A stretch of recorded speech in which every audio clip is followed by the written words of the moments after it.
Amis de la masse, bonjour et bienvenue sur la chaîne du Doc. Dans cette vidéo, je vais te raconter l'histoire de Flex Wheeler, l'un des bodybuilders au meilleur physique de tous les temps, qui a malheureusement eu des soucis de santé et a récemment dû être amputé au niveau d'une jambe. Avant de commencer la vidéo, n'oublie pas un pouce bleu et un abonnement, ça soutient la chaîne et ça te permet de prendre du muscle tout en te protégeant des maladies. Bref, on va parler de l'histoire de Flex Wheeler, générique. I've been on the side too long, don't know my pain's a nightmare. Devil on my back, fuck that and overdose. Pour ceux qui ne le connaîtraient pas, Flex Wheeler est l'un des bodybuilders les plus emblématiques des années 80 et 90 avec deux surnoms principaux. Le premier, c'est le sultan de la symétrie. La traduction française est un petit peu hasardeuse, mais ce surnom était en rapport avec sa symétrie exceptionnelle.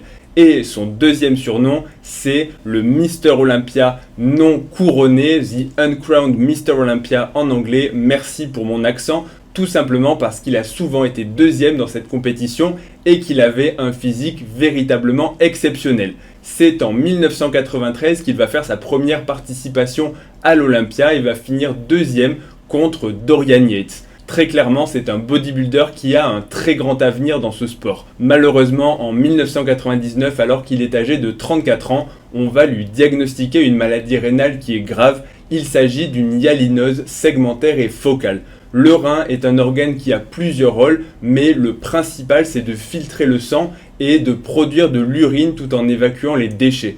Il a également un rôle de production hormonale, mais aussi un rôle de régulation de la tension artérielle. Le problème dans cette maladie, c'est qu'elle va progressivement attaquer le rein, et je ne voulais pas détailler ce que veut dire exactement la hyalinose segmentaire et focale, et je sais que tu dois te dire, mais c'est quoi ce nom barbare ? Et j'en suis désolé, beaucoup de noms de maladies rénales ont des noms barbares parce que c'est une spécialité qui va se diagnostiquer la plupart du temps à l'histologie, c'est-à-dire qu'on va ponctionner un bout du rein, on va le regarder au microscope et on va classifier les différentes maladies en fonction des structures microscopiques qui sont atteintes. Donc la hyalinose, ça veut dire qu'il y a des dépôts hyalins, qui est en gros une protéine, et segmentaire et focale, ça veut dire qu'elle ne va pas toucher la totalité du rein, mais des parties segmentaires, et focale, ça veut dire sur des endroits bien précis. Ça n'a pas grand intérêt de le savoir, mais ce qu'il faut comprendre, c'est que cette maladie rénale est une maladie très grave qui va conduire à ce qu'on appelle l'insuffisance rénale, quand le rein n'est plus capable d'éliminer suffisamment de déchets. Et cette maladie, l'insuffisance rénale, va progressivement évoluer jusqu'aux phases terminales, lorsque véritablement le rein ne peut plus filtrer suffisamment de sang et évacuer suffisamment de déchets ou de toxines, et que ces déchets vont s'accumuler dans le corps, ce qui va être toxique. Donc cette maladie est très grave et Flex Wheeler le sait, puisqu'il va commencer à suivre un traitement. Flex Wheeler va le dire lui-même dans plusieurs interviews, c'est une maladie qui a certes une cause génétique, notamment dans la population afro-américaine. La fréquence de cette maladie est plus élevée que dans d'autres populations, mais il y a eu d'autres facteurs qui ont joué, et je sais, dans chacune de ces vidéos, c'est le même débat. Quelle est la pondération, quel est le poids des autres facteurs de risque, notamment ceux qui sont connus comme aggravant les maladies rénales. Le premier, c'est la prise de produits dopants, nécessaires pour participer au bodybuilding et aux compétitions de culturisme au plus haut niveau. Et la deuxième chose, c'est le régime hyperprotéiné, on va dire de la pratique de la musculation nécessaire pour construire beaucoup de muscles. En effet, le régime hyperprotéiné conduit à l'insuffisance rénale, c'est ce qu'on peut très souvent entendre, et cette croyance, je l'ai démystifiée en vidéo pour ceux que ça intéresse. Et ce qu'il faut retenir, c'est que chez une personne qui n'a pas de maladie rénale, le fait de manger plus de protéines, dans la limite bien sûr du raisonnable, on va parler en gros de 2 grammes par kilo de poids de corps, ne va pas entraîner d'insuffisance rénale. Mais par contre, chez les personnes qui ont déjà une maladie rénale, le fait de donner plus de protéines au rein chez un rein qui est malade et qui a du mal à filtrer, ça va accentuer, ça va précipiter l'insuffisance rénale et ça va dégrader le rein beaucoup plus vite. Ses préparations à l'Olympia vont être de plus en plus difficiles, si bien qu'en 2002, il va se préparer sans l'aide de produits dopants et de stéroïdes anabolisants, puisqu'il va afficher un physique qui pèsera moins de 13 kg par rapport aux années précédentes. Donc on peut le croire quand il dit s'être préparé sans produits dopants. Il va donc avoir un classement qui sera plus mauvais que les années précédentes et ne finira que 7e. Le souci, c'est qu'il va avoir des problèmes financiers et va décider de se repréparer à une dernière compétition pour gagner de l'argent et reprendre des produits dopants en 2003. Mais la même année est possiblement favorisée par cette dernière cure de stéroïdes.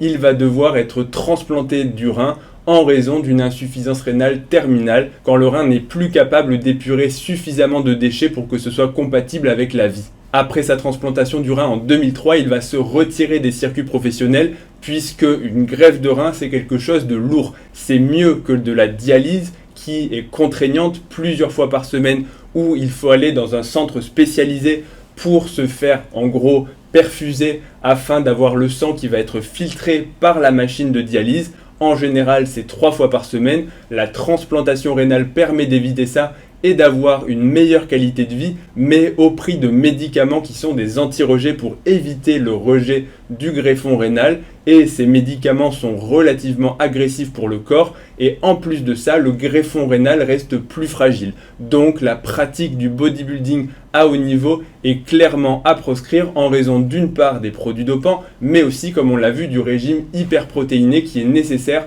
pour reconstruire du muscle. Et l'autre chose, c'est que dans ces immunosuppresseurs, il y a des corticoïdes qui sont connus pour être catabolisants au niveau de la masse musculaire. C'est-à-dire que sous corticoïdes au long cours, votre masse musculaire et vos fibres musculaires qui sont constituées de protéines vont se dégrader progressivement et il va être plus difficile de maintenir votre masse musculaire. On ne va donc plus entendre parler de lui jusqu'à récemment, en 2019, quand on apprend malheureusement qu'il a dû être amputé au niveau d'une jambe. Et il a dû être amputé en raison d'une maladie qui s'appelle l'artériopathie oblitérante des membres inférieurs, dont l'acronyme est l'AOMI, et c'est une maladie qui, là aussi, est relativement grave. Pour expliquer simplement cette maladie, les artères au niveau des membres inférieurs, c'est-à-dire les artères iliaques au niveau du bassin, les artères fémorales au niveau des cuisses, puis les artères tibiales et fibulaires au niveau des jambes qui vont aller amener du sang et de l'oxygène jusqu'au niveau des pieds, vont s'encrasser progressivement jusqu'à se boucher. C'est une maladie qui est grave puisqu'elle signe une atteinte vasculaire assez sévère. Le problème, c'est que quand ces artères au niveau des jambes vont commencer à se rétrécir, le sang ne va plus circuler correctement et donc les membres inférieurs vont être privés de nutriments, c'est-à-dire d'énergie mais aussi d'oxygène.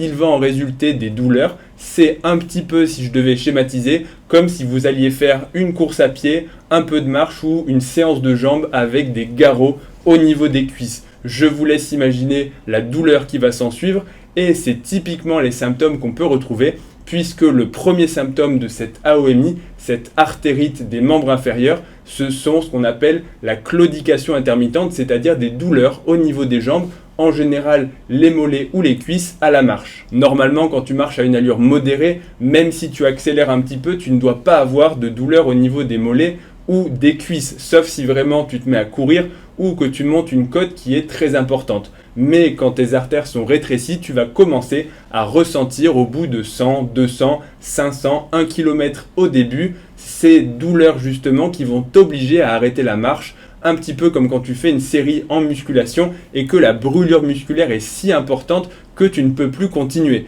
Tu dois te reposer, attendre que ça passe et te remettre en gros à marcher parce que tu ne peux pas supporter cette douleur.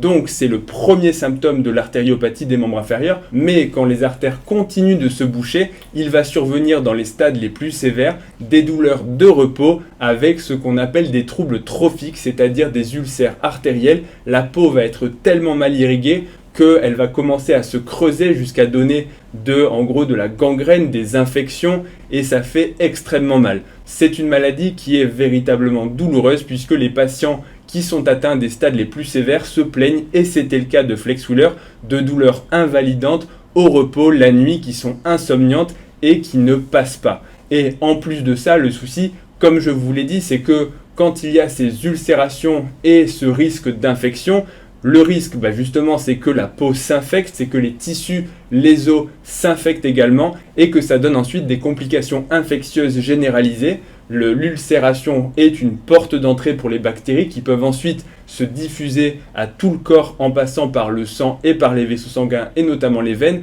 Donc c'est quelque chose à ne vraiment pas prendre à la légère. Et Flex Wheeler a malheureusement dû être amputé de sa jambe pour justement éviter la gangrène et en raison de douleurs invalidantes. Avant d'en arriver là, bien sûr, il existe des traitements pour permettre de déboucher et d'améliorer la circulation sanguine au niveau des membres inférieurs. Les traitements, quand il y a une indication, c'est-à-dire que les jambes sont rétrécies de façon significative, c'est soit la pose de stent, c'est-à-dire qu'on va venir dilater l'artère et ouvrir celle-ci avec la pose d'un stent, un peu comme on le fait au niveau du cœur. Et la deuxième façon, ce sont les pontages au niveau des membres inférieurs, quand un chirurgien, cette fois-ci, va venir créer des petites dérivations pour se brancher après le rétrécissement. Mais parfois, l'atteinte est tellement diffuse que ni les stents ni les pontages ne vont permettre de revasculariser la microcirculation et les toutes petites artères au niveau des endroits les plus distaux, c'est-à-dire les pieds, les chevilles et le bas des jambes. Et c'est très souvent pour ça qu'on doit en arriver malheureusement dans les formes les plus sévères à amputer au niveau ce qu'on appelle transtibial, c'est le plus fréquent, parfois au niveau transfémoral, au niveau de la cuisse, mais quand on en arrive là, c'est que l'atteinte est invalidante et sévère et surtout nécessite une prise en charge radicale. Bien sûr, il faut favoriser la marche au maximum malgré les douleurs pour permettre au corps de créer ce qu'on appelle une circulation collatérale, c'est-à-dire de créer plein de petits vaisseaux qui vont reprendre et qui vont justement permettre au sang de passer non pas par l'artère principale qui est en train de se boucher, mais par plein de petits chemins. Ça n'est en général pas suffisant pour faire des efforts intenses, mais ça permet d'augmenter déjà ce périmètre de marche. Et la deuxième chose à faire, c'est bien sûr de supprimer les facteurs favorisants. Si vous fumez, il faut arrêter le tabac. Si vous prenez des médicaments ou des produits qui vont altérer la circulation au niveau des jambes, et les stéroïdes anabolisants en font partie, ils favorisent l'atteinte artérielle, il faut les arrêter. Mais chez Flex Wheeler, sa maladie est très probablement liée à sa transplantation rénale. En effet, on sait que les personnes qui ont un rein qui est défectueux vont se calcifier beaucoup plus vite au niveau des artères et c'est un très gros facteur de maladie artérielle. L'autre chose, ce sont les traitements, les immunosuppresseurs, les corticoïdes. Là aussi, gros facteur de risque malheureusement d'atteinte vasculaire, que ce soit au niveau du cœur, au niveau des artères cérébrales ou au niveau des artères des jambes.